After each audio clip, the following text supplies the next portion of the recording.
नमस्कार. कोजागिरी पौर्णिमा आणि कोजागिरी पौर्णिमा ही माता लक्ष्मीला समर्पित आहे. केले तरीही चालेल. संध्याकाळी कापुरासोबत जाळा. ही एक वस्तू कुटुंबाची प्रगती होईल, सर्व दोष नकारात्मकता नष्ट होईल, शत्रू त्रास नष्ट होईल, नशीब बदलेल, इच्छापूर्ती होईल. म्हणून तुम्ही या दिवशी अत्यंत प्रभावी उपाय करायचा आहे. सर्व दोषातून मुक्ती मिळेल, नजरबाधा पूर्णतः नष्ट होईल. त्याचबरोबर कुटुंबाची प्रगती होईल, घरात लक्ष्मी नांदेल आणि कुटुंबावर कधीही वाईट संकट येणार नाही. त्यासोबतच करणी बाधा असेल तर ती देखील दूर होईल. सर्व अडचणी संकटे नष्ट होतील. संपूर्ण माहिती आपण याच व्हिडिओमध्ये बघणार आहोत. त्यामुळे व्हिडिओ स्किप न करता शेवटपर्यंत बघा. माहिती आवडल्यास नक्की लाईक, शेअर, सबस्क्राईब करा. बेल आयकॉनला प्रेस करा आणि कमेंट बॉक्समध्ये जय श्री महालक्ष्मी लिहायला विसरू नका. यामुळे माता लक्ष्मीचे आशीर्वाद तुम्हाला प्राप्त होतील. पौर्णिमा तिथी ही 7 ऑक्टोबरला सकाळी 9:16 असणार आहे. त्यामुळे उदयतिथीनुसार 6 ऑक्टोबर रोजी तुम्हाला कोजागिरी पौर्णिमा साजरी करायची आहे. त्यासोबतच पूजेचा मुहूर्त हा 49 मिनिटांचा असेल. त्यामुळे या 49 मिनिटातच तुम्हाला महालक्ष्मीची पूजा करायची आहे. सोबतच भगवान विष्णूंची, कुबेर देवतांची, इंद्रदेवतांची पूजा देखील करायची आहे. हिंदू धर्मामध्ये प्रत्येक महिन्यात येणाऱ्या पौर्णिमेचे खास महत्त्व असते. आश्विन महिन्यात येणाऱ्या या पौर्णिमेला कोजागिरी पौर्णिमा किंवा शरद पौर्णिमा असे आपण म्हणत असतो. धार्मिक आणि आरोग्याच्या दृष्टीने या पौर्णिमेला अत्यंत महत्त्वपूर्ण मानले जाते. कोजागिरी पौर्णिमेला चंद्र पृथ्वीच्या अत्यंत जवळ असतो. त्यामुळे चंद्राच्या प्रकाशात किरण समस्त जीवनसृष्टीकरता लाभदायक असतात. चंद्राचा प्रकाश आपल्यावरती पडल्याने आपल्यातील सर्व नकारात्मकता पूर्णतः दूर होत असते. तर कोजागिरी पौर्णिमेच्या रात्री चंद्र संपूर्ण 16 कलांमध्ये असतो. त्यामुळे या दिवशी चंद्रासह देवीची, लक्ष्मीची पूजा आराधना केल्याने आपल्याला अत्यंत प्रभावी ठरत असते आणि त्याचे आपल्याला निश्चितच लवकर फळ प्राप्त होत असते. माता लक्ष्मी आपल्यावर खुश होते आणि आपल्याला आशीर्वाद देखील देत असते. कारण पौर्णिमेच्या दिवशी माता लक्ष्मी ही सूक्ष्म स्वरूपामध्ये आपल्या आजूबाजूलाच वास करत असते. आणि कोण जागे आहे, कोजागिरीचा अर्थच असा आहे की कोण जागे आहे.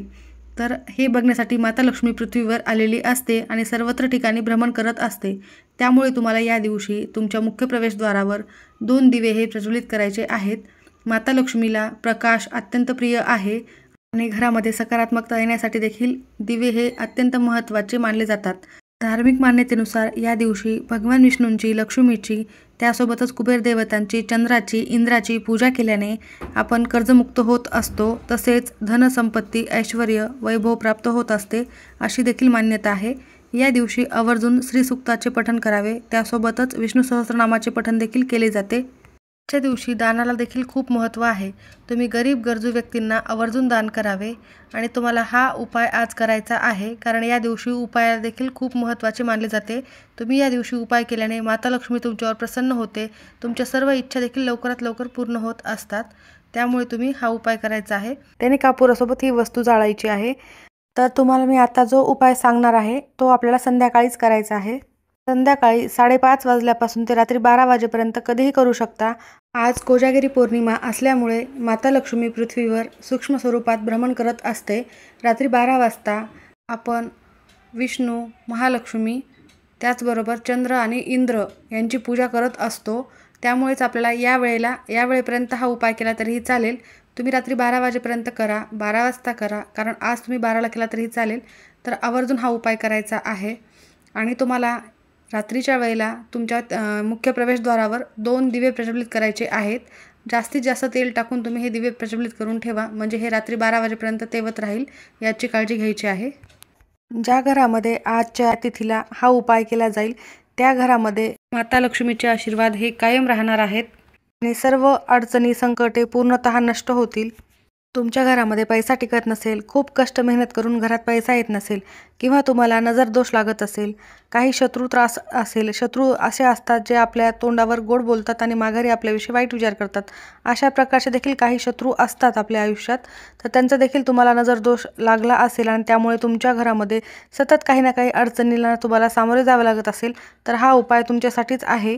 तुम्ही हा उपाय नक्की करा. होम हवन करणे जर शक्य नाहीच झाले तर तुम्हाला हा उपाय करायचाच आहे. या उपायाने कोणतीही वाईट शक्ती तुमच्या घरामध्ये प्रवेश करणार नाही. तुम्ही कधी-कधी कुठे बाहेर जाता आणि तिथली जागा चांगली नसते. तिथून काही नकारात्मक गोष्टी कळत नकळत आपल्याकडे, आपल्या घरामध्ये आपल्यासोबत येत असतात.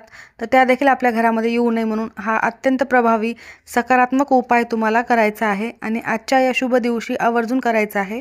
तर हा उपाय करण्यासाठी तुम्हाला देवघराच्या समोर बसायचे आहे. तुमच्या देवघरातील दिवा प्रज्वलित करून घ्यायचा आहे. एक मातीची पंती किंवा कोणतेही धातूचे निरंजन घ्या. त्यामध्ये तुम्हाला गाईचे तूप टाकायचे आहे आणि त्यामध्ये तुम्हाला एक फुलवात लावायची आहे. असा एक दिवा तुम्हाला आवर्जून लावायचा आहे. त्यानंतर तुम्हाला हा उपाय करायचा आहे. तुमचं मुख्य प्रवेशद्वार देखील तुम्ही उघडे ठेवा. तिथे एक दिवा लावू शकता. त्यानंतर तुम्हाला एक मातीची पंती घ्यायची आहे किंवा तुम्ही नेहमी ज्या भांड्यामध्ये कापूर जाळता ते घ्या किंवा एखादी डिश घेऊ शकता. त्यानंतर तुम्हाला थोडेसे अर्धी वाटी तांदूळ घ्यायचे आहेत आणि तुम्हाला त्या तांदूळावर थोडेसे गाईचे तूप टाकायचे आहे. त्यानंतर तुम्हाला 5 भीमसेनी कापुराच्या वड्या घ्यायच्या आहेत. त्या देखील तुपामध्ये चांगल्या प्रकारे भिजवून घ्यायच्या आहेत. ज्या तुम्ही पंतीमध्ये किंवा कापूर दाळाच्या भांड्यामध्ये तांदूळ घेतलेले आहेत त्यावर तुम्हाला त्या कापुराच्या वड्यांपैकी एक वडी ठेवायची आहे. तुमच्याकडे भीमसेनी कापूर नसेल तर तुम्ही साधा कापूर देखील वापरू शकता. त्यानंतर तुम्हाला हिरवी वेलची घ्यायची आहे. त्यानंतर थोडेसे पांढरे तीळ घ्यायचे आहेत. त्यानंतर तुम्हाला थोडीशी पिवळी मोहरी घ्यायची आहे. पिवळी मोहरी नसेल तर तुम्ही काळी मोहरी देखील घेऊ शकता. त्यानंतर 5 तुम्हाला अखंड फुलांच्या लवंगा घ्यायच्या आहेत. हे सर्व साहित्य त्या तांदूळावर ठेवायचं आहे. देवासमोर ह्या सर्व वस्तू ठेवायच्या आहेत. ओम ऐं ह्रीं क्लीं चामुंडाय विच्छे हा मंत्र म्हणायचा आहे. हा नवार्ण मंत्र आहे किंवा कमलात्मक मंत्र तुम्हाला म्हणायचा आहे. कमीत कमी 11 वेळेस म्हणायचं आहे आणि हे दोन्ही शक्य नाही झाल्यास तुम्हाला ओम श्री महालक्ष्मी नमः या मंत्राचा जप करायचा आहे. पौर्णिमा तिथी ही महालक्ष्मीला समर्पित असल्यामुळे या दिवशी महालक्ष्मीच्या सेवेमध्ये या मंत्राचेच जप आवर्जून करावेत. त्यानंतर तुम्हाला एक कापुराच्या वड्या त्या होमावर टाकायच्या आहेत. कर्पूर होम आपण जो करत आहोत त्यावर टाकायच्या आहेत. तर त्या कापूर वड्या पूर्णतः जळेपर्यंत त्यामध्ये तुम्हाला थोडी तुपाची आहुती देखील द्यायची आहे. कापुराचा धूर तयार झाल्यानंतर तुम्हाला हे कापूर भांडं तुमच्या सर्व घरामध्ये फिरवायचं आहे. तुम्हाला नवार्ण मंत्र हा म्हणत राहायचा आहे. मी तुम्हाला इथे स्क्रीनवर देणार आहे. तो मंत्र तुम्ही पाहून म्हणू शकता. मी माझ्या कुटुंबावर कायम तुमचे आशीर्वाद राहू द्या अशा प्रकारे मनोभावे प्रार्थना करायची आहे. कोजागिरी पौर्णिमेच्या दिवशी उपाय तुम्ही तुमच्या घरामध्ये केला तर तुम्हाला साक्षात माता लक्ष्मीचे आशीर्वाद प्राप्त होतील. तुमच्या घरातील वाईट सर्व नकारात्मकता देखील पूर्णतः नष्ट होते. अलक्ष्मी घराच्या बाहेर निघून जाते आणि माता लक्ष्मी तुमच्या घरामध्ये कायम वास करते. असा हा अत्यंत प्रभावी उपाय आहे. आपल्या घरातील सर्व दोष दूर करण्यासाठी आणि घरामध्ये कायम सुख शांती नांदण्यासाठी या दिवशी हा उपाय आवर्जून करावाच आणि प्रत्येकानेच करावा. त्यानंतर हा उपाय केल्यानंतर ते कापुराचं भांडं थोडा वेळ तुम्हाला तुमच्या मुख्य प्रवेशद्वारावर न्यायचं आहे. त्यानंतर घरामध्ये आणून ठेवायचे आहे. देवघरासमोरच ठेवायचे आहे. तसेच राहू द्यायचे आहे. कापूर शांत झाल्यानंतर त्यामधील जे तांदूळ आहेत ते तांदूळ तुम्ही दुसऱ्या दिवशी निर्माल्यामध्ये किंवा एखाद्या झाडाच्या खाली नेऊन टाकू शकता. लवंगा देखील तुम्ही निर्माल्यामध्ये टाकून देऊ शकता आणि पूर्णतः जळाल्या तरी चालेल. आज तुम्ही दारावर एक स्वस्तिक आवर्जून काढायचे आहे.